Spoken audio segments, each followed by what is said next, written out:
Nabi Muhammad SAW menjanjikan sahabatnya yang tinggal atau hidup setelah Nabi Muhammad SAW, yang mereka tetap berjalan di atas keistiqomahan agama Islam, bertemu dengan Nabi Muhammad SAW di Al-Haud.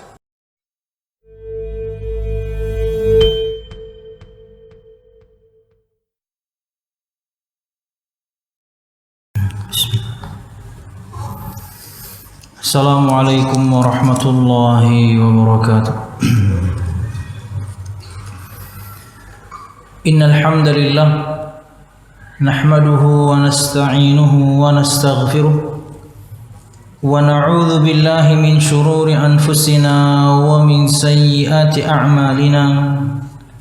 May yahdihillahu fala mudilla lahu wa may yudlil fala hadiya lahu. Ashhadu an la ilaha illallah wahdahu la syarika lah wa ashhadu anna Muhammadan abduhu wa rasuluh.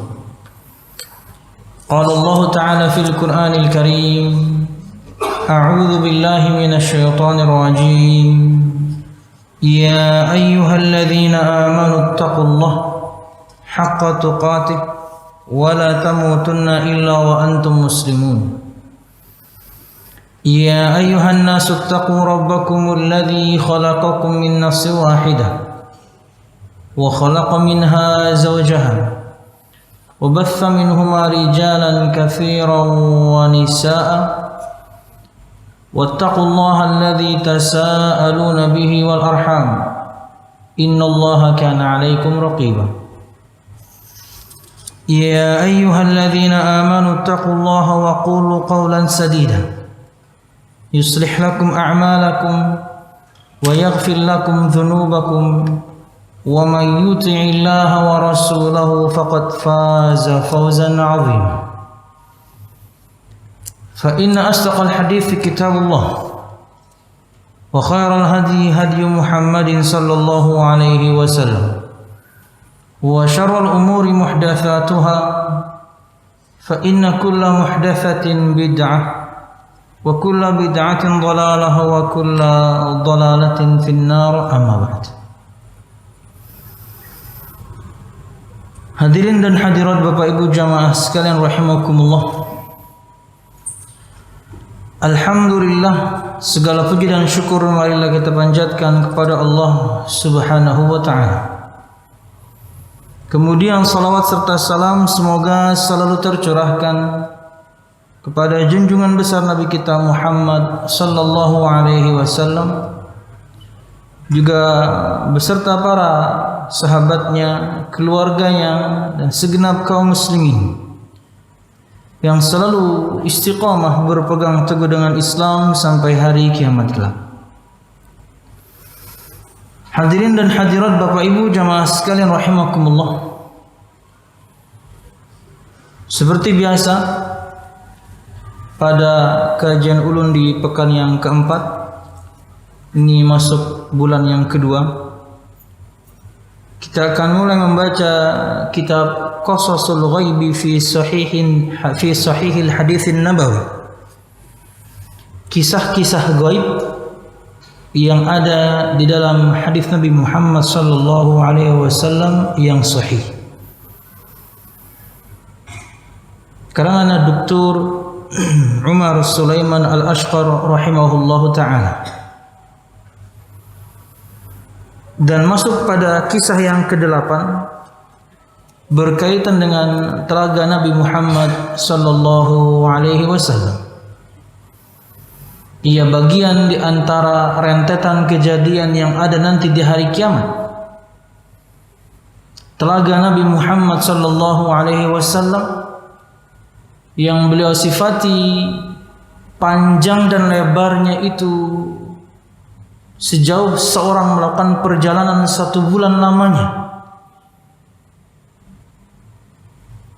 Dulu Mekah Palestina itu ditempuh 1 bulan, dan Mekah Palestina itu kurang lebih 1600-an kilo. Dan Nabi Muhammad SAW menyebutkan pendekatan dengan tempat-tempat yang lain. Seperti sabda beliau SAW ketika mensifati panjang dan lebarnya adalah sejauh jarak antara Ailah, satu kota yang ada di Jordan, ke Yaman. Jadi sangat jauh. Kemudian Nabi Muhammad juga sifati telaga beliau sallallahu alaihi wasallam dengan bahwasanya airnya lebih putih daripada susu, lebih manis daripada madu, lebih wangi daripada minyak kasturi, dan jumlah gelas yang disediakan sebanyak bintang gemintang yang ada di langit. Artinya sangat banyak. Dan Nabi Muhammad juga sifati peminum dari telaga beliau sallallahu alaihi wasallam, semua kita insyaallah amin. Kata beliau sallallahu alaihi wasallam, man syariba minhu lam yadhma abadan. Barang siapa yang meminum darinya satu tegukan, maka tidak pernah akan haus selamanya. Nah, jamaah sekalian rahimakumullah, di hadis yang ke-8 ini menceritakan tentang hal tersebut. Salah satu kejadian di antara begitu banyak rentetan kejadian hari kiamat, yaitu telaga Nabi Muhammad SAW yang harus kita imani. Dan bahwasanya air di telaga Nabi Muhammad SAW dialiri dari Al-Kautsar, sungai yang ada di surga milik Nabi Muhammad SAW. Masuk pada muqaddimah beliau, perhatikan jamaah sekalian rahimakumullah, mungkin bersama pian terjemahan PDF-nya silahkan di halaman 35. Karena ketika kita membroadcast, kita broadcast juga link untuk Anda download kitabnya. Al-Qissatu Tsaminah, ana faratukum 'alal haud. Cerita yang ke-8, tentunya bukan urutan ke-8 dari semua pengajian yang ulun sampaikan, tapi ulun pilih mana yang lebih ulun rasa lebih utama untuk disampaikan lebih dulu. Karena kalau di total ini baru pertemuan ke-6 kalau nggak salah. Ini bulan lalu 4 pertemuan, berarti 4 kisah. Pekan ini bulan ini baru tadi pagi kisah yang ke-5. Ini harusnya kisah ke-6, cuman dari kitab dia nomor 8. Ana faratukum 'alal haud, aku adalah seorang yang mula-mula menuju telaga. Nabi Muhammad orang yang pertama yang menuju telaga beliau sendiri sallallahu alaihi wasallam. Tamhid, pembukaan atau prolog, beliau ingin sampaikan dulu apa yang akan dibahas pada hadis yang kita akan bahas setelah ini. Wa'ada Rasul sallallahu alaihi wasallam ashabahu alladzina yabquna min ba'dihi ala mithli ma tarakahum alaihi min al-istiqamah ay yalqahum 'ala al-haud. Nabi Muhammad sallallahu alaihi wasallam menjanjikan sahabatnya yang tinggal atau hidup setelah Nabi Muhammad sallallahu alaihi wasallam, yang mereka tetap berjalan di atas keistiqomahan agama Islam, bertemu dengan Nabi Muhammad sallallahu alaihi wasallam di Al-Haud. Janji Nabi Muhammad untuk para sahabatnya yang istiqomah. Lalu bagaimana kita? Termasuk di antaranya. Tentunya tidak berlaku untuk para sahabat saja, tapi umat Nabi Muhammad SAW Nabi janjikan. Di mana semua kita pastinya hidup setelah Nabi Muhammad SAW. Bahkan ada pujian untuk kita semuanya. Amin. Kata Nabi Muhammad ketika ditanya, wahai Rasul, dari seorang sahabat, adakah generasi yang baik setelah kami ini? Kami hidup bersamamu. Adakah satu generasi yang baik setelah kami? Kata Nabi Muhammad, ada. Qaumun ya'tuna min ba'dikum yu'minuna bi walam yarawni. Nanti ada satu kaum datang setelah kalian Mereka beriman kepadaku padahal mereka tidak pernah melihat aku. Siapa? Ya kita. Karena beriman pada Nabi Muhammad SAW itu perkara gaib. Ya, Nabi Muhammad itu gaib untuk kita. Di tafsir Ibnu Katsir ketika menafsirkan firman Allah, alladzina yu'minuna bil ghaib, di antara sifat orang-orang yang bertakwa, mereka adalah orang yang beriman kepada perkara yang gaib, satu perkara yang tidak bisa mereka indra, mereka cerna. Syekh atau Imam Ibnu Katsir menyebutkan, dan Nabi Muhammad pun gaib untuk kita. Terlepas dari sebagian orang-orang saleh yang mendapatkan nikmat bermimpi bertemu beliau, oh itu karomah. Kalau kita gaib, kita mengimani beliau sallallahu alaihi wasallam. Kenapa? Karena begitu banyak riwayat dari para sahabat tentang beliau. Bahkan yakni sosok beliau individu, yakni secara penciptaan kita kenal Nabi Muhammad sallallahu alaihi wasallam. Yang sama-sama kita pelajari bersama Ustaz Hafiz Ansari, Syama'il Muhammadiyah, itu kita ingin mengenal Nabi Muhammad bahkan fisiknya, agar nanti kemudian misalnya nih sebagian di antara kaum muslimin yang dapat karomah, Allah muliakan dia bermimpi bertemu Rasul, tidak tertipu. Karena memang syaitan tidak bisa menyerupai Nabi Muhammad. Syaitan itu bisa berubah wujud. Tapi satu sosok yang tidak bisa dia tiru, wujud Nabi Muhammad SAW, nggak bisa dia tiru. Tapi kata Imam Nawawi, syaitan jago bohong. Dia memang tidak bisa meniru, tapi dia pintar berdusta. Nah, kalau kita tidak belajar bagaimana detail fisik Nabi Muhammad SAW, kita akan mudah dikelabui. Karena para sahabat mensifati Nabi Muhammad sifat penciptaan, bukan lagi sifat secara perilaku. Penciptaan Nabi Muhammad dari ujung rambut sampai ujung kaki disifati oleh para sahabat. Nah, jamaah sekalian rahimakumullah, Nabi Muhammad gaib untuk kita, tapi kita alhamdulillah mengimaninya. Apalagi misalnya untuk para ulama, untuk orang-orang saleh misalnya, di mana mereka yakni Allah berikan karomah, kemuliaan, bertemu Nabi Muhammad SAW di dalam mimpi, wah itu luar biasa. Yang lain mengimannya secara gaib, orang ini, ulama ini, orang soleh ini pernah ketemu, walaupun bukan masuk kategori sahabat. Karena kata Nabi Muhammad SAW dalam riwayat Imam Muslim, man ra'ani fil manam faqad ra'ani fa inna syaitana la yatamatsalu bi. Barang siapa yang melihatku, bertemu denganku di tidurnya, mimpi, maka dia betul-betul telah melihatku, bertemu dengan beliau. Karena syaitan tidak bisa menyerupai aku, sallallahu alaihi wasallam. Kita berbicara secara umum, gaib untuk kita Nabi kita Muhammad SAW. Rasul menjanjikan para sahabatnya yang tinggal atau masih hidup setelah beliau, termasuk kita insyaallah amin yang beriman pada beliau,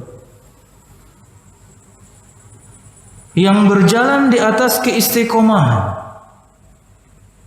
tidak menyimpang kanan kiri. Apa janji Nabi Muhammad? Bertemu dengan beliau di telaga beliau sallallahu alaihi wasallam. Telaga, sebutkan kejadiannya, terlepas dari perdebatan para ulama, adalah sebelum as-sirat, sebelum kita melewati jembatan itu, telaga ini.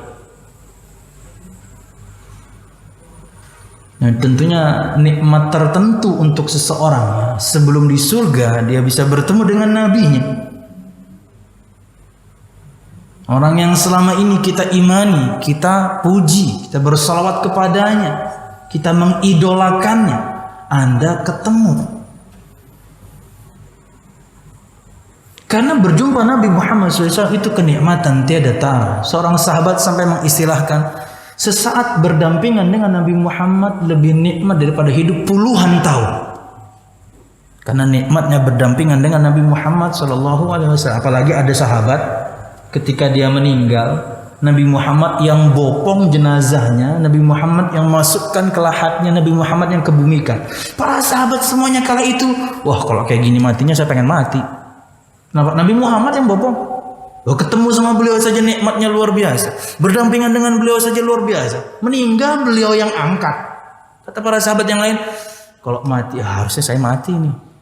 Di salah satu peperangan para sahabat mengharapkan, kalau begini ceritanya saya pengen mati kalau begitu. Jamaah sekalian rahimakumullah. Wa akhbarahum anna ba'd ashabi sayuhalu bainahum wa bainal haud. Dan Nabi Muhammad mengkhabarkan bahwa sebagian sahabatnya, ingat ya, jangan terjemahkan kita dulu, sebagian sahabatnya akan yuhal, diberikan batasan antara mereka dan telaga. Artinya terlarang dari meminum dari telaga Nabi Muhammad. Ingat, sahabatnya. Kok bisa ada kemudian sahabatnya terlarang dari meminum dari telaga Nabi Muhammad SAW? Nanti kita akan bahas kenapa. Kan kita tahu ya bahwasanya yakni definisi sahabat itu orang yang bertemu Nabi, beriman pada Nabi, bertemu Nabi Muhammad kala beliau hidup waktu itu, beriman pada Nabi dan meninggal di atas keimanan. Itu sahabat. Tapi bukankah kemudian setelah Nabi Muhammad SAW meninggal ada yang murtad? Ada yang murtad. Tapi mau tidak mau ketika kita menyebutkan namanya, sebutan sahabat itu lebih mudah. Sama kayak pian sering mendengarkan istilah hadis palsu. Hadis kan berarti disandarkan pada Nabi Muhammad dong. Tapi kok palsu? Tapi kan kita ngomongnya hadis. Padahal palsu. Perhatikan sebabnya. Wa yudhabu bihim tilqa'an nar. Dan mereka dipergikan atau dibawa ke api neraka. Jadi Nabi Muhammad khabarkan orang yang istiqomah, beliau janjikan ketemu beliau. Tapi beliau juga kabarkan bahwasanya sebagian mereka, para sahabat, apalagi umatnya. Nah, ini penting nih. Cara pandangnya kayak gitu. Jika ini bisa terjadi pada seorang sahabat atau istilahnya sahabat, gimana dengan orang yang levelnya jauh di bawahnya seperti kita? Dihalangi atau mereka terhalang dari meminum dari telaga Nabi Muhammad dan digiring ke neraka. Fa'indama yusta'lamu an dzalik yuqalu lahu innahum ghayyaru wa baddalu. Karena disebutkan di beberapa riwayat Nabi Muhammad SAW mengatakan mereka sahabatku, mereka sahabatku. Ketika ada sebagian orang dijauhkan dari telaga Nabi Muhammad, nggak boleh minum. Kata Nabi Muhammad, mereka sahabatku. Maka ketika diberitahukan kepada Nabi Muhammad tentang apa yang mereka lakukan hingga mereka tidak bisa mendekati telaga, diberitahukan kepada Nabi Muhammad, innahum ghayyaru wa baddalu. Sesungguhnya mereka merubah, sesungguhnya mereka mengganti syariat.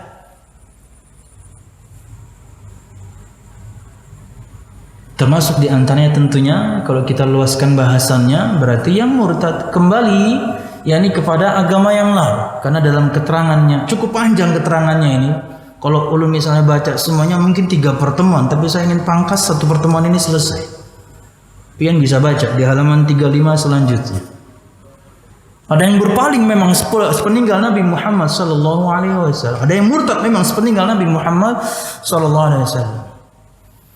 Kalau kemudian konteksnya untuk zaman kita atau setelah generasi para sahabat merubah, mengganti, maknanya adalah merubah, mengganti, memodif syariat Nabi Muhammad SAW. Apa itu? Bid'ah.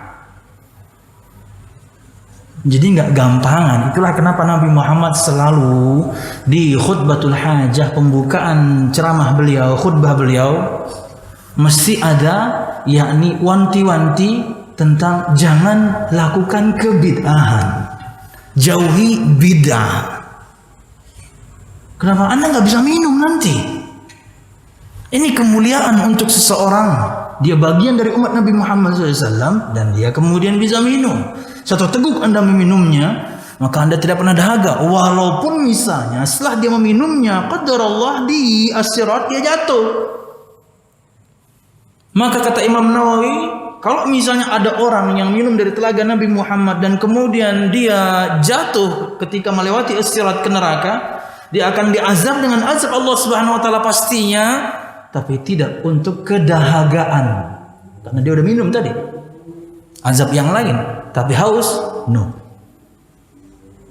Tentunya perkataan seorang ulama, karena munculnya pertanyaan, bagaimana jika ada yang minum tapi kemudian jatuh? Itulah jawaban beliau.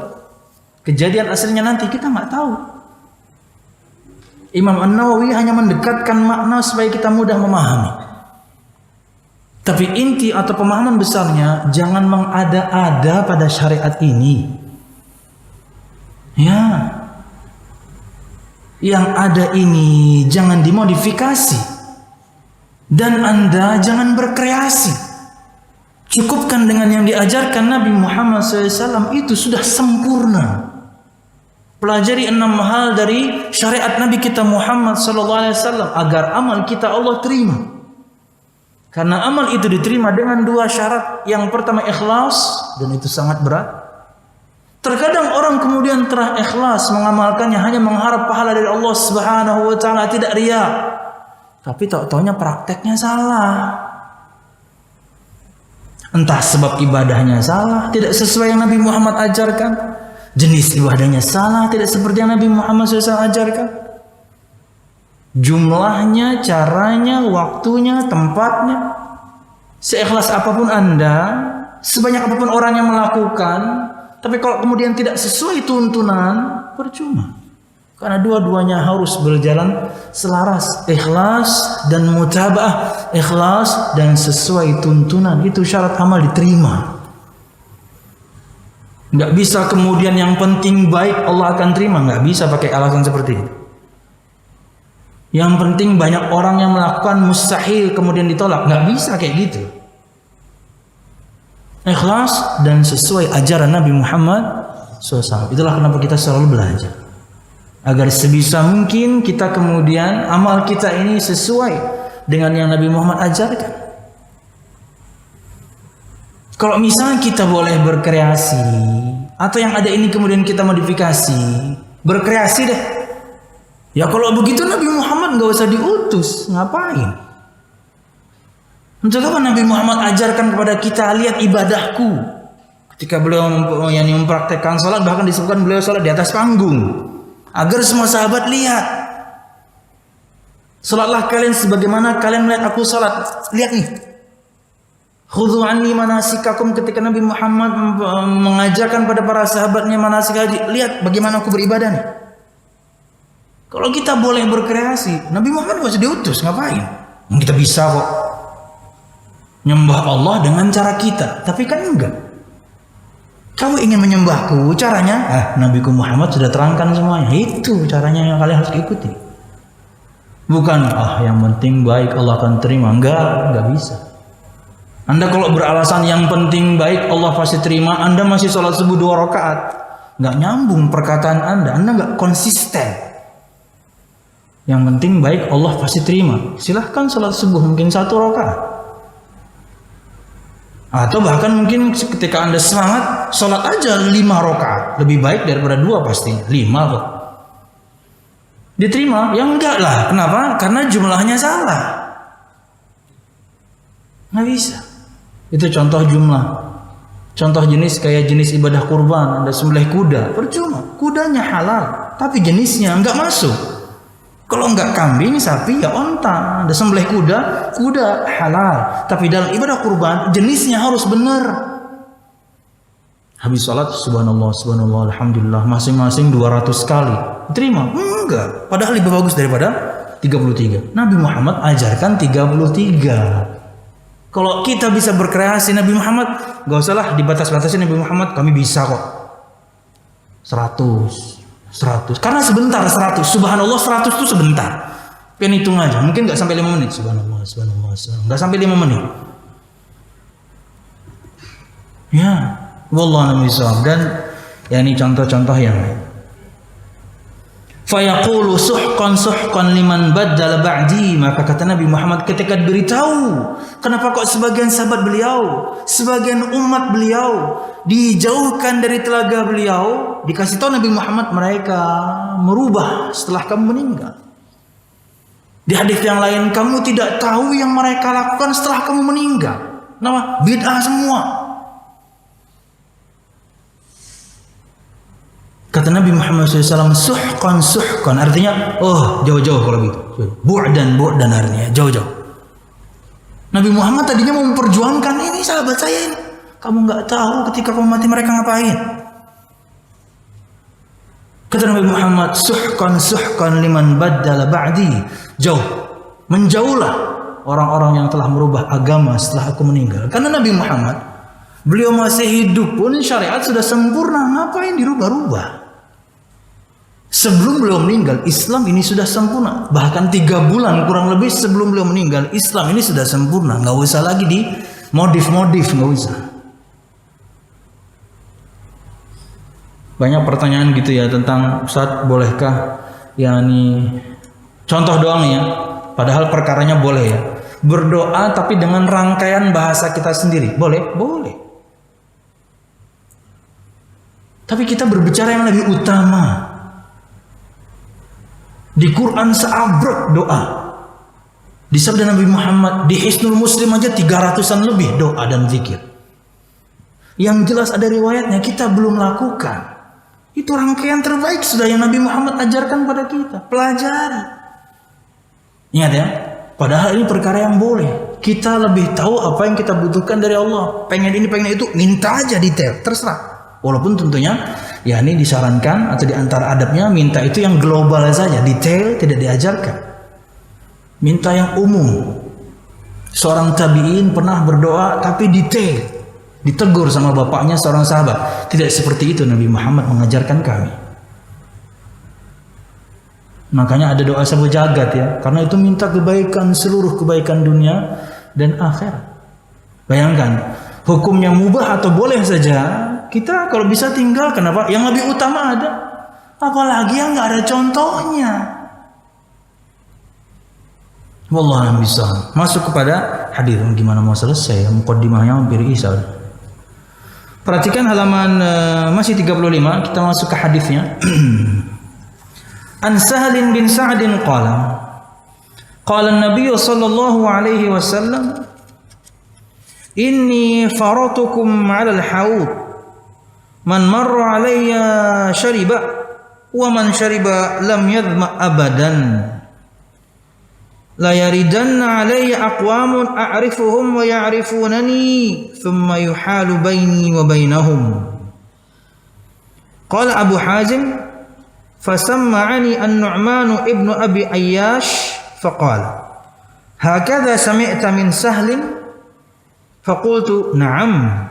Faqala, ashhadu ala Abi Sa'id al-Khudri la sami'tuhu wa huwa yazidu fiha fa aqulu innahum minni fa yuqalu innaka la tadri ma ahdathu ba'dak fa aqulu suhqan suhqan liman ghayyara ba'di. Yang artinya adalah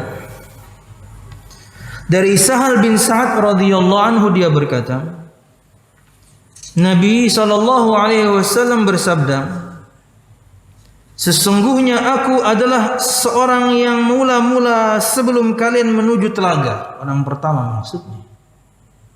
Siapa saja yang berlalu di dekatku, menghampiri Nabi Muhammad, pasti dia akan minum. Dan siapa saja yang minum, pasti tidak akan dahaga untuk selama-lamanya. Satu tegukan saja. Pasti banyak kaum yang akan mengambil air dariku, yang aku kenal mereka dan mereka mengenalku, yang kemudian dibatasi antara aku dan mereka, terhalang. Banyak yang minta, banyak yang mendekat, banyak yang pengen, tapi terhalang. Aku kenal mereka, mereka kenal aku. Ini untuk siapa ini? Sahabat. Apalagi kita jauh. Subhanallah. Tapi subhanallah ya, kita jauh dari Nabi Muhammad SAW, Nabi Muhammad itu menyimpan doa mustajabnya nanti. Semua Nabi dan Rasul sebelum beliau ketika diberikan kesempatan satu doa mustajab, semua mereka sudah mengambilnya.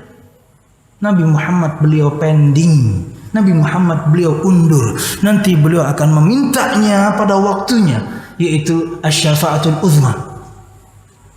Ketika beliau akan memberikan syafaatnya untuk semua kita insyaallah, agar urusan kita di akhirat dimudahkan. Bayang, kurang sayang apa Nabi Muhammad sama kita ya?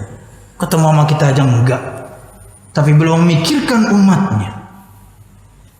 Beliau akan simpan doanya untuk umatnya, karena ini pasti mustajab. Beliau izin dan kemudian nanti diizinkan, dan beliau pergunakan doa itu untuk kita umatnya. Subhanallah. Nabi cinta kita, tapi praktek kita menunjukkan kita tidak cinta beliau. Perintahnya kita tinggalkan, larangannya kita terobos, yang tidak beliau ajarkan kita bikin-bikin. Nah, kan kurang ajar namanya. Nabi Muhammad cinta kepada kita, dalam praktek kita membuktikan cinta itu. Karena kalau klaim ngaku-ngaku gampang. Saya cinta Rasul, bahkan album Cinta Rasul sampai 4, ngaku-ngaku bisa, gampang. Tapi kenyataannya bagaimana?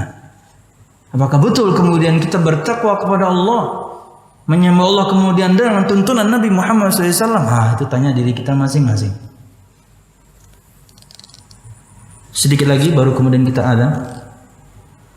Abu Hazim berkata, An-Nu'man bin Ayyash memperdengarkanku dan berkata, demikian engkau mendengar dari Sahal? Maka aku katakan, ya, artinya seperti ini yang saya dengarkan dari sahabat Sahal. Karena Abu Hazim yang meriwayatkan. Ya, kata dia, artinya aku mendengar seperti ini tentang janji Nabi Muhammad SAW untuk umatnya. Kemudian dia berkata, aku bersaksi, Nu'man bin Ayyash, aku bersaksi kepada Sa'id Al-Khudri, artinya aku melihat, aku mendengarkan langsung sahabat yang lain meriwayatkan dengan tambahan. Tidak seperti yang kamu dengar dari Sahal, tapi ada tambahan yang lain. Sungguh aku mendengarkan dan dia menambahkan di dalamnya sabda Nabi Muhammad SAW. Maka aku katakan, sesungguhnya mereka adalah dari golonganku. Artinya Nabi Muhammad kala itu ingin menyelamatkan orang-orang ini. Kenapa kok terhalang? Mereka umatku, mereka golonganku, mereka sahabatku. Maka dikatakan, sesungguhnya engkau tidak mengetahui apa yang mereka ada-adakan sepeninggal engkau. Jadi dikasih tahu Nabi Muhammad. Nabi Muhammad ingin selamatkan. Kenapa ada sebagian orang kok dijauhkan dari telaga beliau? Nabi Muhammad membela, ini temanku, sahabatku, umatku. Dikatakan kepada Nabi Muhammad SAW, sesungguhnya engkau tidak mengetahui apa yang mereka ada-adakan sepeninggal kamu. Berbuat beda. Nabi Muhammad ingin selamatkan, tapi kitanya nggak pengen selamat. Ketika ada dai atau teman yang mengingatkan, bodoh amat. Ketika ada teman yang mengingatkan neraka undah jua. Ketika ada teman yang mengingatkan nyawa kami ikuti kunci surga, nah, kayak gitu jawabannya.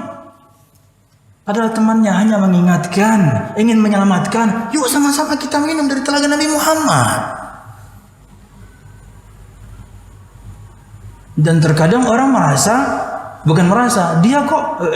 dia selalu merasa dia bagian dari 72 golongan yang Nabi Muhammad sebutkan sesat. Kenapa sih? Kenapa Anda tidak fokus yang satu yang selamat itu loh? Saya mudahan jadi yang satu yang selamat. Kenapa merasa Anda bagian dari yang 72? Hingga kemudian Anda mengatakan atau memberikan tuduhan-tuduhan miring kepada teman-teman yang berdakwah, menasihati Anda, mengingatkan Anda. Jangan sok suci lah, kamu yang pegang pintu surga kah? Amun Anda masuk neraka undah juga, apa gerang nyawa? Nah, ini. Sudah bodoh, ngeyel pulang. Kita selesaikan. Maka aku katakan, maka Nabi Muhammad bersabda, maksudnya binasa dan binasa orang yang mengadakan perubahan sepeninggalku, karena Islam sudah sempurna, bahkan Nabi Muhammad kala itu masih hidup. Wallahu a'lam bishawab. Setelah adzan insyaallah kita akan sebutkan langsung ke faedah, ibrah, pelajaran yang bisa kita ambil dari hadis ini. Wallahu a'lam bishawab. Adzan udah masuk ya? Belum. Oh, tadi bunyi apa tadi? Saya kira sudah berbunyi tadi. Belum ya? Jam berapa Isya ini adzannya? 42. Oh, dikit lagi. Enggak apa.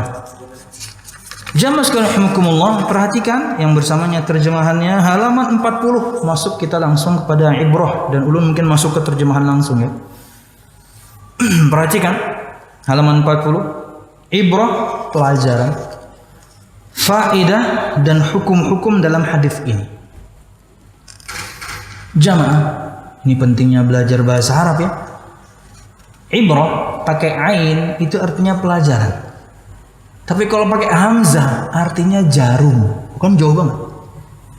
Itu bahasa Arab. Makanya kemudian sebagian teman-teman ketika ingin membedakan hamzah dan ain, ketika ditulis dalam bahasa Latin kan pakai koma, menunjukkan ini ain, karena artinya berbeda jauh. Ibrah pelajaran, ibrah jarum. Coba misalnya tadi ulun ngomong pakai hamzah, ibrah, jarum yang bisa kita ambil dari hadis ini kan nggak nyambung ya. Ya, ibrah pelajaran ya. Oke, satu. Rasulullah Shallallahu Alaihi Wasallam akan menunggu semua sahabat dan umatnya di sisi telaga beliau pada hari kiamat. Jadi sahabat beliau dan umatnya. Barang siapa istiqomah di atas agamanya, sebagaimana yang dikehendaki oleh Allah dan Rasulnya, maka dia akan diizinkan minum dari telaga itu dengan satu kali minum, dan setelahnya dia tidak akan dahaga untuk selama-lamanya. Apa syaratnya? Istiqomah di atas kebenaran, istiqomah di atas yang Nabi Muhammad SAW ajarkan. Jadi bagian dari al-jamaah, jadi bagian dari jamaatul muslimin, ahlus sunnah wal jamaah, orang yang berpegang teguh dengan syariat Nabi Muhammad SAW dalam semua sisinya, akidah, ibadah, muamalah, akhlak, adab. Panutan dia Nabi Muhammad SAW dan para sahabatnya radhiyallahu anhu ajma'in. Faedah yang kedua dari hadis yang kita sebutkan tadi, yang dikeluarkan al-Imam Bukhari, pada takhrijnya disebutkan. Perhatikan halaman 40, faedah kedua. Mereka yang mengadakan penggantian dan perubahan dari kalangan para sahabat Rasulullah Sallallahu Alaihi Wasallam dan umat beliau sepeninggal beliau, maka mereka akan dicegah untuk mengambil air dan minum dari telaga itu. Tentunya para sahabat, ngomongnya biar enak sahabat gitu ya, tapi yang murtad. Karena kebenarannya kalau murtad berarti mereka meninggal di atas kemurtadannya, maka sebenarnya sudah keluar dari definisi sahabat. Berpaling mereka dari ajaran Nabi Muhammad SAW, tapi enaknya ngomongnya ya sahabat. Padahal harusnya definisi mereka itu sudah keluar. Sama kayak kita ngomong hadis palsu. Dua hal yang sebenarnya bertentangan. Hadis ya dari Nabi Muhammad dong. Tapi ada orang bikin-bikin tapi mengatasnamakan Nabi Muhammad SAW. Makanya ada hadis palsu.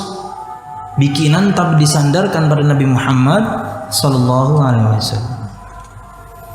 Jadi yang mengada-ada, yang mengganti, yang merubah, siapapun mereka, dari yang Nabi Muhammad SAW sudah ajarkan, maka di antara hukuman yang mereka dapatkan, dijauhkan dari mengambil air dari telaga Nabi Muhammad SAW.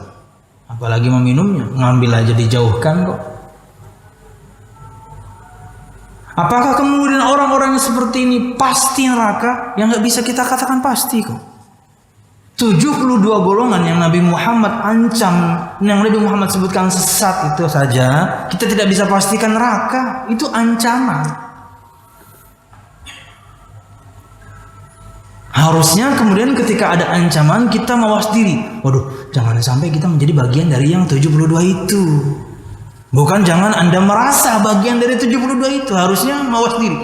Duh, saya ini sudah sesuai belum ya dengan yang Nabi Muhammad ajarkan? Harusnya kayak gitu. Bukan merasa Anda bagian dari yang Nabi Muhammad katakan, yakni mereka ini sesat. No, itu ancaman. 3. Wajib beriman kepada telaga yang diberikan Allah Subhanahu wa taala kepada Rasulnya Muhammad SAW. Sebagaimana yang diberitakan oleh sejumlah hadis sahih, hadis-hadisnya mutawatir. Jadi per generasi 10 lebih perawi mutawatir itu. Dan telah diriwayatkan dari para sahabat lebih dari 30 orang. Jadi sahabatnya saja lebih dari 30 orang. Kemudian per generasinya lebih dari 10 orang. Makanya hadisnya mutawatir tentang telaga. Karena ada orang yang tidak mengimani satu kejadian ini, tidak mengimani telaga ini.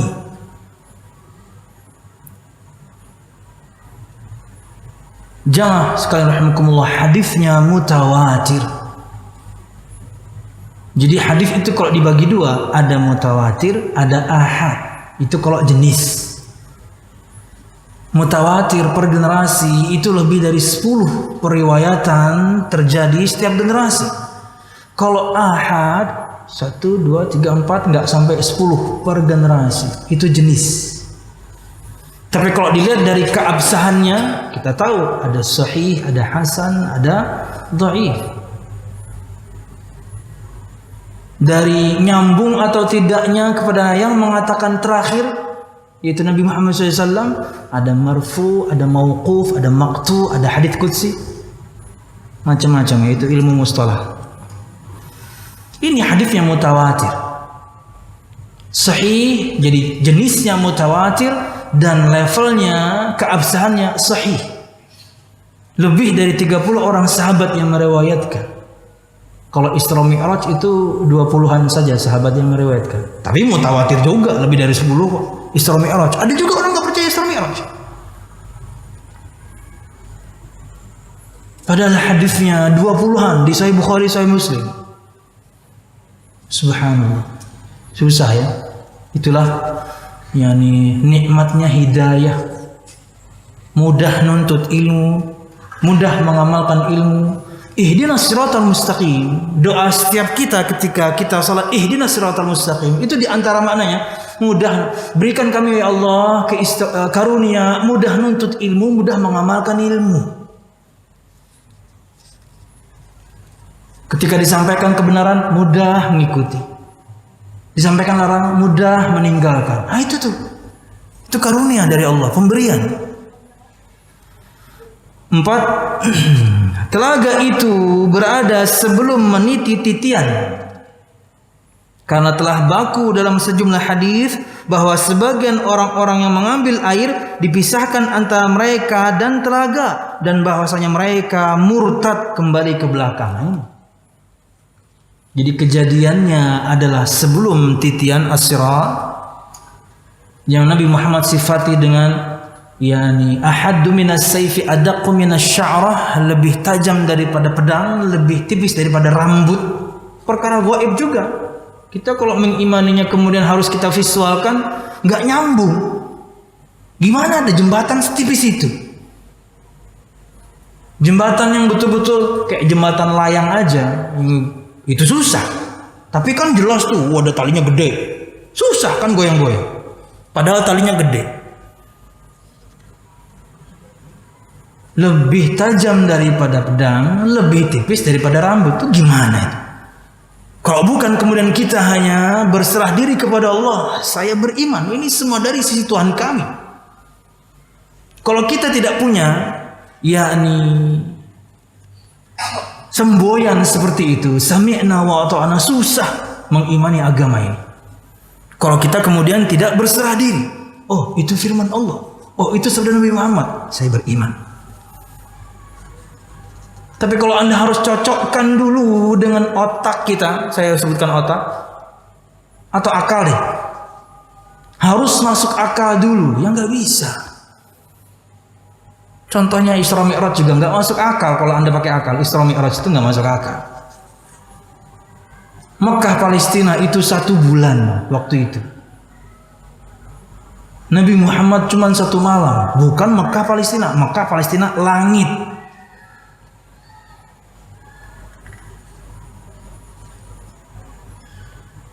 Mekah Palestina langit.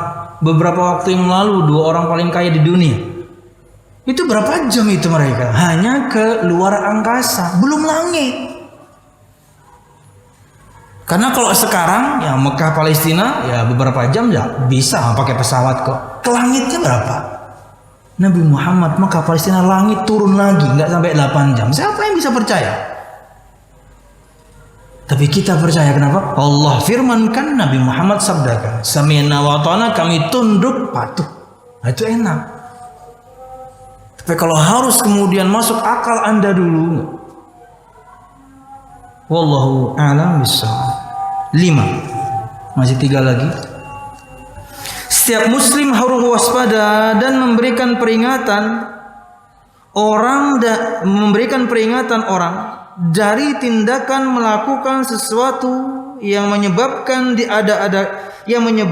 diadakannya penghalang antara dirinya dan antara minum dari air telaga. Jadi tadi ada orang-orang yang terhalang. Nah ini tugas kita nih.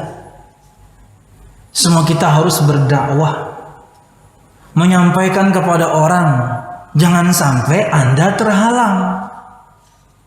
Di antaranya, jangan mengada-ada pada syariat Nabi Muhammad. Jadi para dai itu, teman Anda itu, mereka hanya menjalankan tugas. Bukti mereka peduli agar Anda kemudian nanti, yuk kita sama-sama minum dari telaga Nabi Muhammad SAW yang memiliki keutamaan luar biasa. Jadi kalau nomor 4 tadi ancamannya, letak di mananya, sebelumnya poin ketiga ancamannya, nomor 5 ini untuk kita. Berikan perhatian pada perkara ini kepada siapapun orang yang kita cintai. Ring 1 kita, ring 2 orang tua, saudara, pasangan, anak, paman, bibi. Jika terjadi pada mereka sesuatu, tak-taunya mereka mengada-ada pada syariat Nabi Muhammad SAW, kasih tahu, nasihati. Dan Anda sebelum menasihati harus mengilmui dulu. Ilmui apa yang Anda ingin sampaikan. Cari waktu yang tepat. Hiasi dengan kelembutan. Pilih diksi yang tepat. Dan banyak berdoa, karena hanya Allah yang bisa merubah hati mereka. Kita hanya menyampaikan. 6. Halaman 41 jemaah. Rasulullah sallallahu alaihi wasallam melihat telaga itu dengan mata kepala beliau, ketika beliau masih di dunia. Ada riwayatnya itu di halaman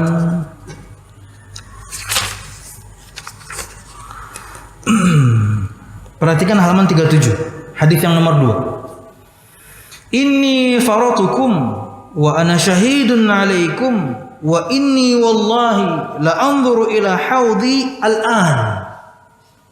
Kata Nabi Muhammad SAW dalam sebuah hadis yang dikeluarkan oleh Imam Bukhari dan juga Muslim, sesungguhnya aku adalah orang yang mula-mula di antara kalian menuju telaga, dan aku bersaksi pada kalian, dan sesungguhnya aku akan menyaksikan kalian. Maksudnya aku akan bersaksi kalian adalah sahabatku, umatku. Tinggal kalian jaga diri atau enggak, berbuat bid'ah atau enggak, merubah atau enggak. Tapi aku saksi kalian.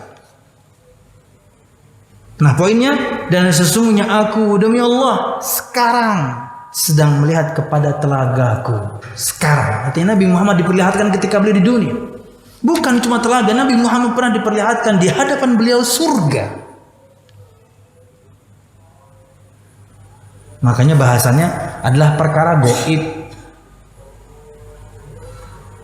Kalau kita kemudian tidak ada ketundukan dan kepatuhan, berserah diri kepada Allah Subhanahu wa taala, susah memaknai ini. Tapi perhatikan bagaimana beliau mendekatkan pemahamannya. Akan mungkinnya itu terjadi untuk Nabi Muhammad dan bagi Allah sangat mudah. Perhatikan, Rasulullah melihat telaga itu dengan mata kepala beliau ketika beliau masih hidup di dunia, masih di dunia. Diperlihatkan. Enggak perlu pakai slide, enggak perlu pakai proyektor, diperlihatkan. Bahkan Nabi Muhammad pernah pengen lompat karena diperlihatkan surga. Nabi Muhammad pengen lompat langsung karena diperlihatkan surga di hadapan beliau sallallahu alaihi wasallam. Nah, manusia saja dengan pesawat televisi mampu menyaksikan tempat dan peristiwa yang ada di belahan dunia yang paling jauh.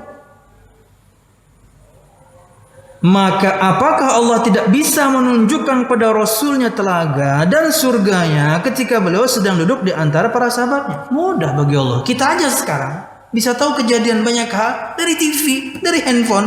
Kejadian di negeri lain, kejadian di pulau lain, di negeri lain tentang satu perkara, kita bisa lihat sekarang. Kita ini. Apa susahnya bagi Allah Subhanahu wa taala untuk memperlihatkan Nabi Muhammad telaganya, surga Allahnya pada Nabi Muhammad, dan Nabi Muhammad sedang duduk-duduk dengan para sahabat. Sahabat nggak lihat. Karena kata Nabi Muhammad, "Inni asma'u ma la tasma'un wa inni ara ma la tarawun." Aku mendengar sesuatu yang kalian tidak dengar. Aku melihat sesuatu yang kalian tidak lihat.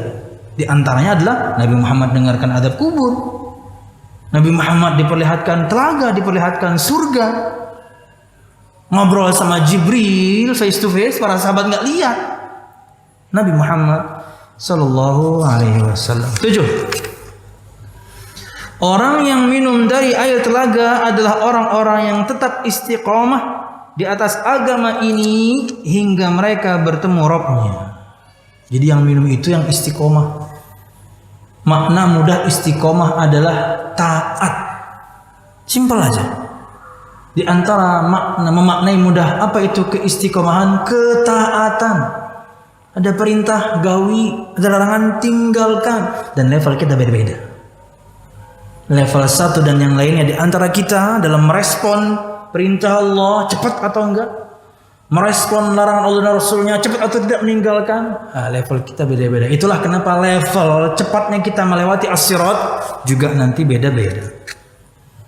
Ada perintah kena-kena, ada larangan kena-kena juga ditinggalkan, kena terus. Pantas kemudian kita lambat melewati as-sirat. Lawang kita ketika ada perintah juga lambat kok. Ketika ada larangan juga lambat untuk meninggalkan kok. Kenapa? Karena masih beragama dengan rasa. Mak, kada boleh kah ini? Mak, kada boleh kah itu? Ngalinya pang hidup? Enggak, kadang ngali. Ya, Anda saja yang repot.